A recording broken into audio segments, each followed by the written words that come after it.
पहला नाम रखा है काशी का। और रखने के बाद दोनों लोग स्नान किए। स्नान करते समय बाबा का मस्तक का मणि और माँ के कान का कुंडल यहाँ पे गिर गया, खो गया। तो बाबा भोलेनाथ ढूंढने लगे, उनको नहीं मिल रहा था, तो क्रोधित हो रहे थे। तभी गौरा पार्वती जी उतर के ढूंढने लगी। तो उनको उतरते खोजते देख बाबा भोलेनाथ क्रोधित होकर तांडव करने लगे। और तांडव करते समय उन्होंने यहाँ पे श्राप दे दिया था कि जैसे मैं और मेरी पत्नी कान के कुंडल मणियों के लिए जल रहे हैं, वैसे यहाँ की धरती 24 घंटा जलेगी। 24 आवर बॉडी जलता है, कभी आग ठंडी नहीं होती। ये पूरे देवताओं में हलचल हो गया था। विष्णु जी के कान में लगा, विष्णु भगवान तुरंत भागे भागे आए, प्रकट हो गए और बोले कि प्रभु ये आपने क्या कह दिया, ये आपकी नगरी है जहाँ आपका जय जयकार होगा, आपका नाम होगा, आप ही के नाम से काशी को जाना जाएगा, आप ही का पूजा पाठ होगा, लेकिन अगर आपकी धरती जलेगी दादा तो कौन आएगा। तो बोले मैं कुछ नहीं जानता, मणि और कनिका ढूंढो। तो उन्होंने कछुआ का रूप धारण किया, जल के अंदर गए, मणि और कनिका ढूंढ कर ले आकर दिए, तब जाकर उनका गुस्सा शांत हुआ। तब विष्णु भगवान बोले कि अपना श्राप वापस कर लीजिए। बोले मेरे मुख से निकला हुआ वाणी वापस नहीं होता, लेकिन मैं इसको वरदान में बदल देता हूँ। तब उन्होंने यहाँ पे वरदान दिया है कि जिसकी बॉडी यहाँ जलेगी, या जिसके अस्थि का विसर्जन होगा, या जिसका यहाँ पिंडदान होगा, या जो मेरे शमशान भूमि काशी में मरेगा, ये लोग मोक्ष को प्राप्ति होगा। बोलिए बाबा भोलेनाथ की जय। ये काशी का महापंचकोश यात्रा आप लोग का हो रहा था, जो राजा हरिश्चंद्र घाट से मणिकर्णिका एक कथा की तरह होता है ये। ठीक है दादा। और ये यात्रा बहुत नसीब वाले करते हैं, हर सब बोट वाले नहीं कर पाते हैं। ये यात्रा जो होता है सब लोग नहीं कर पाता है। ये यात्रा भगवान श्री राम जी किए थे जब उन्होंने रावण का वध किया था। रावण एक ब्राह्मण था। भगवान जब उनका वध किए थे तो वो इंसान के अवतार में पृथ्वी पर थे, इसलिए उनके ऊपर ब्रह्मदोष लगा था। वो ब्रह्मदोष दूर करने के लिए ब्रह्मा जी ने उनको काशी भेजा था कि आप जाइए काशी में, और 2 शमशान भूमि है, बोट यात्रा करके इस काशी का महापंचकोश यात्रा का निर्माण करके आइए। तो उन्होंने आए और माँ सीता जी और श्री राम भगवान बैठकर हमारे निषाद राज भगवान के केवट के बोट पर बैठकर ये काशी का यात्रा उन्होंने किया। उनका ब्रह्मदोष खत्म हुआ, उनका पृथ्वी का सारा कार्य खत्म हुआ।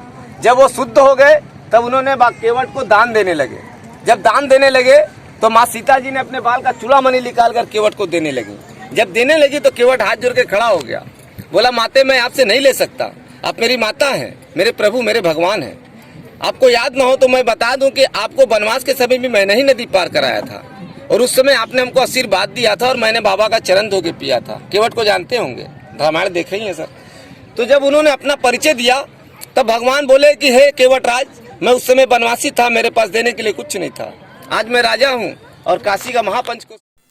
মার্ক টোয়েইন একবার বলেছিলেন, Varanasi is older than history, older than tradition, older even than legend, and looks twice as old as all of them put together.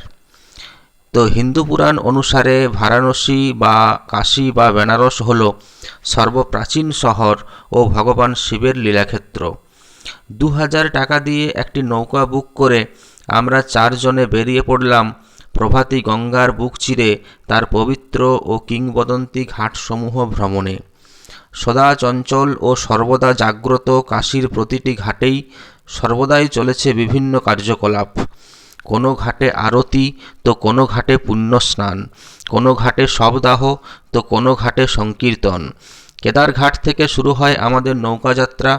আসলে এটা মহাপঞ্চক্রোশ যাত্রা, যেটা আপনারা গাইডের মুখ থেকে শুনলেন, সেটা ছিল হরিশ্চন্দ্র ঘাট থেকে মণিকর্ণিকা ঘাট। এই মণিকর্ণিকা ঘাটের পুরো ইতিহাস আমাদের গাইড কাম মাঝি যিনি ছিলেন তিনি সেটা বর্ণনা করেছেন, আপনারা শুনেছেন। এছাড়া এই নৌকাতে ভ্রমণ করার সময় বারাণসীর ঘাটগুলি আপনি দেখতে পাবেন। তাছাড়া যদি চান তাহলে আপনার পছন্দের কোনো স্পেসিফিক ঘাটে আপনি হেঁটে গিয়েও প্রত্যক্ষ করতে পারেন, ঘুরে দেখে নিতে পারেন সেই ঘাটের কার্যকলাপ ইতিহাস। এখানে বলে রাখি, এই ঘাটগুলোর মধ্যে 2টো ঘাটে আরতি হয়, আর 2টো ঘাট হলো পবিত্র শ্মশানভূমি। যে 2টো ঘাটে আরতি হয় সেই 2টো ঘাট হলো অসিঘাট ও দশাশ্বমেধ ঘাট। অসিঘাটে সকালে আর দশাশ্বমেধ ঘাটে সন্ধ্যের সময় আরতি হয়। আর 2টি বিখ্যাত কাশীর শ্মশানভূমি হলো মণিকর্ণিকা ঘাট, যার ইতিহাস আপনারা প্রথমেই শুনেছেন, এবং রাজা হরিশ্চন্দ্র ঘাট।